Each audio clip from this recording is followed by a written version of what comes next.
Beautiful. நல்லா இருக்குல்ல? ஏய், என்னை வச்சு ஒண்ணு comedy. Almost there. Just needs a few alterations. Sonu? அம்மா, என்னைக்காச்சும் செலக்ட் பண்ணிட்டுமா? நாளைக்கு என்கேஜ்மெண்ட். உன்னை இப்படி பார்த்ததே இல்லடா.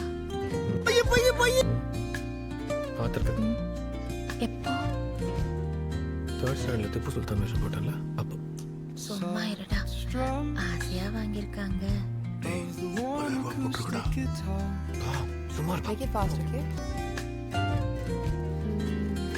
Something's off. பிரபு, உங்க ரெண்டு பேருக்கும் செட் ஆகணும்னு நான் ரொம்ப வரி பண்ணிக்கிட்டு இருந்தேன். எல்லாம் நல்லபடியா முடிஞ்சிருச்சு. முடிஞ்சிச்சு சார். ஆனா நம்ம பார்க்க வந்த பொண்ணு இது இல்ல.